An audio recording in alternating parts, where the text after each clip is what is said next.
Hi guys, welcome to my channel. My name is Bokang and this is the ladies room at home. So in today's episode we are going to be talking and unpacking rape culture. So I want to offer a trigger warning before we get started. We're going to be touching on themes of rape culture, sexual violence and abuse. So please do click off if you find that triggering. And if not, if you continue with us, I want to invite you to subscribe, to give this video a thumbs up, and without further ado, let's get straight into it. Okay, so I want to move on. We touched a little bit on this topic when we were speaking about catcalling before, but now I really want to get into rape culture and kind of the everyday ways that it presents itself, especially in our society. All right, yeah, so I think let's start with the definition. So here's one that says, rape culture is an environment in which rape is prevalent and which sexual violence against women is normalized and excused in the media and pop culture society.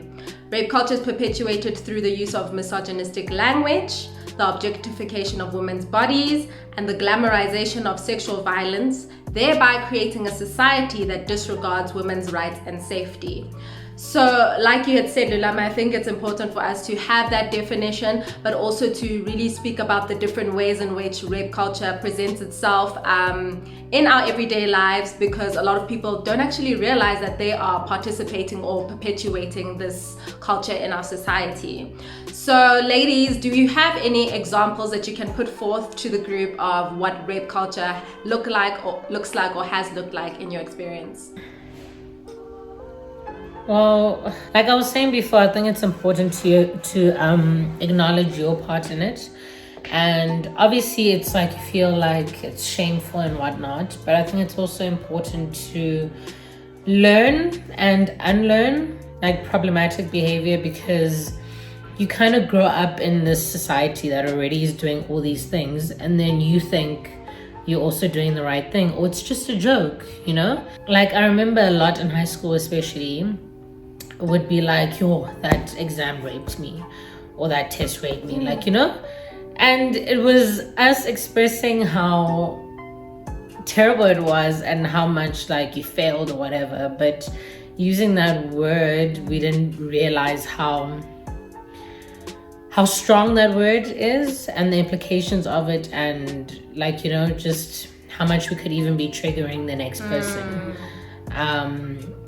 It was also a thing that like boys would say, like, to show kind of like attraction to you. Like, it sounds so stupid saying it now, but it's also things that I would repeat. I'd be like, nah, he's so fine, whatever, and I'd be like, nah, I'll rape him, like, you know.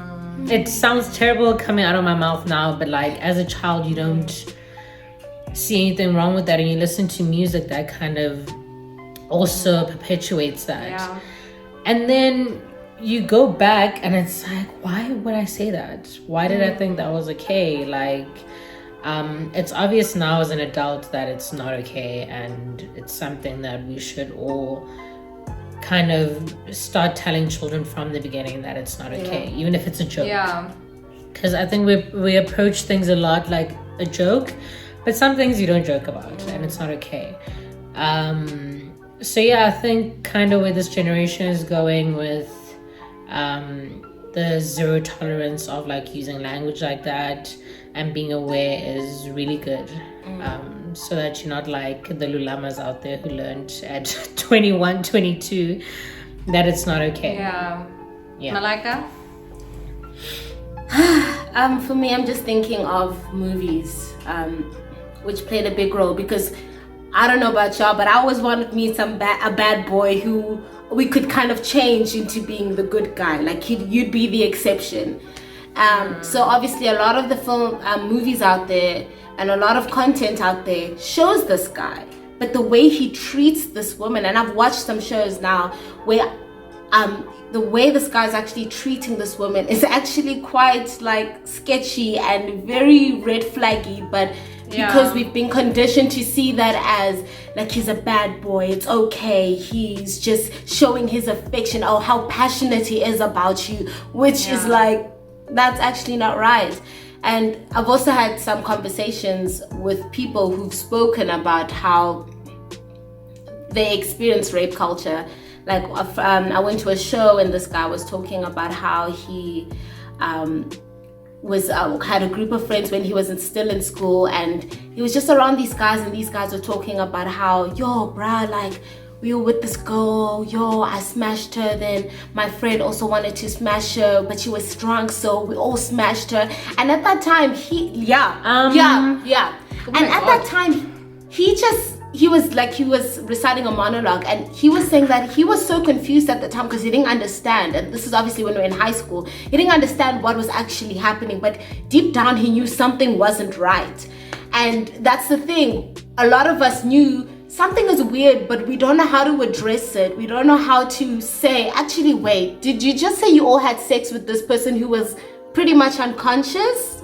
Yeah. Wait, what's going on? We don't like, I don't know if I've come across stuff like that when I was young, but I know that with regards to movies, I would see things and I kind of accepted them because I didn't understand what those things actually meant. Yeah.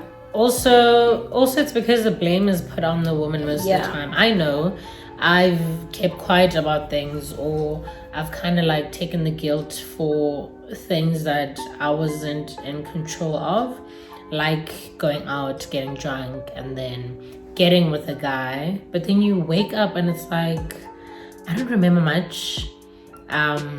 And then you're like, but if I tell someone, they're gonna be like, why did you drink so much? Like, and that's another one, victim blaming. Where were you going? That's literally part of rape culture as well.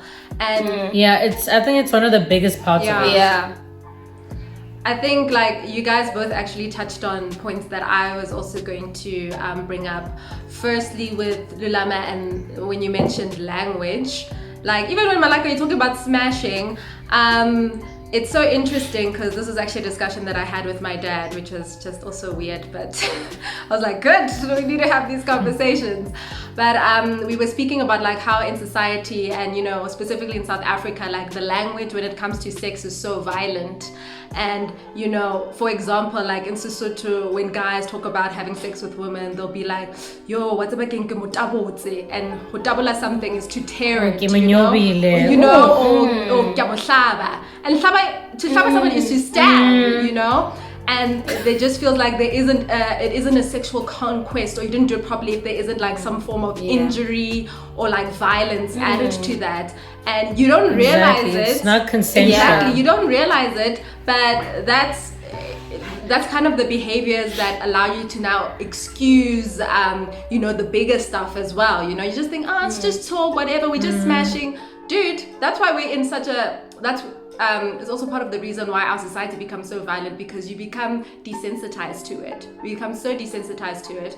And if, as a man, your masculinity is measured by how powerful you are over women, then when you feel threatened by it, like if I say no, the only way you feel like you can exert your masculinity or prove that you're a man is through violence, because that's what you've been taught so much. I think it's also just the approach to sex. Like a woman will be like, he fucked me, or he will say, I fucked her. And it's like, no guys, if it was consensual, you fucked each other. Do you know what I'm saying?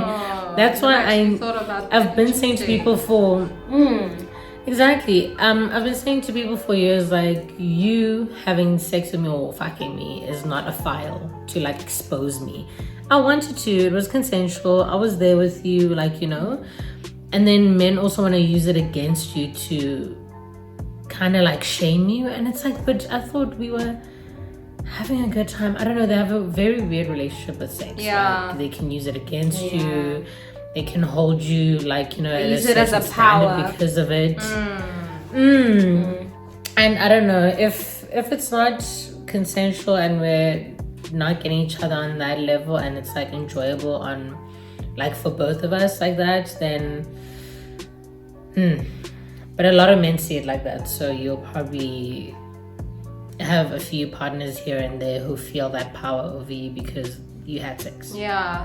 Another thing you just reminded me of is like, just when we're speaking about like, you know, power, there's almost like sort of in the attitude that, you know, just the attitude that men have towards women and their bodies. It's almost like they feel entitled to it. And one time recently that I saw on Twitter actually. So this girl was at a grocery store and this guy groped her, and she obviously objected and retaliated, rightly so, saying, "Don't touch me, you can't do that to me." And instead of him actually, you know, realizing that he's in the wrong, he decided to be violent, and people actually had to hold him back because he was now busy shouting and swearing and about to beat this girl. And it's like, where does this entitlement come from that you're gonna violate me, and then when I say no, it's a problem and you wanna now... Happened to me. Really? So how old was I? I think I was like 18, 19. And I went to this party with my friend. So as we get there, this guy, like, not even guy, he was in his 30s then. And he kind of like grabs my arm and he's like, "Hey," I'm like, "Hi, please don't grab me." And then I walk away from him and he gets annoyed, he starts swearing. I'm like, let's get away from this guy, like he's crazy. And then he's like staring at me the whole time. And the friend I'm with is like quite feisty, so she was also like, "What are you looking at?" Like, you know, and like, leave us alone. So then he keeps on coming to me and saying these things and trying to grab me, and everyone is like, "Oh my god, leave her alone. She doesn't want you. She doesn't want to talk to you." And then eventually I'm like to my friend, "Listen, let's leave because I have a bad feeling and this guy just won't stop." Okay, before we leave, he randomly comes to us. We're standing in like a circle, and then he comes for my friend and like chokes her. And then we all like grab him and get him off. We're like, "What the fuck?" And then we tell the bouncers, we tell everyone, the guy who owns the club. They're like, "We're so sorry," whatever. And I'm like, "Okay, can you guys get him out?" They were like, "No, he's one of their very good customers, whatever, he'll stop, blah, blah, blah." They were protecting him. So that was the moment where I was like, you know what, we're not protected, let's leave, something bad is gonna happen. Yeah. As we're walking out now, he's like by the door. Next thing, I feel myself like falling to the ground, and this guy has like kicked me in the thigh. And then from there it was like mayhem and people put him off, but they were still not kicking him out of the club. So there I call my brother-in-law and I'm like, "This is happening, can you pick us up?" But long story short, like, I had this massive bruise on my thigh. We went to the police station, like, open a case. And then we find out like the next day or a few days later that he opened a counter case against my brother-in-law because when he got there, he was obviously angry and like he just pushed him or whatever. So it was like, it's a counter assault case, whatever. But then things never really went anywhere. I think my docket got lost or whatever. But he's one of those guys who's like on the inside. Yeah, they never do. So that happened, and I was like, it was quite the experience for someone my age because you're still kind of naive then and like still like floating around, like really young. But I think from that moment on, I was like, okay, when you reject men, you don't reject them outright. You must smile with them and like maybe flirt and then try and get away that way. Just to kind of like soothe their egos so that they don't get violent with you, which is total bullshit, but it's the way we have to do things, like, you know. I remember Literally. I saw a story, and a guy, you know, he literally posted and he asked the question, "Women, when a guy asks you for your number and you don't like them, do you give them your number?" And about 99% of all the women were like, "Yes, I don't want to die." Literally. Legit. Thank you so much for watching, guys. I hope you enjoyed and learned something from this video. Do let me know your thoughts in the comments below. Subscribe and share with your friends and family, and I'll see you in the next one. Bye.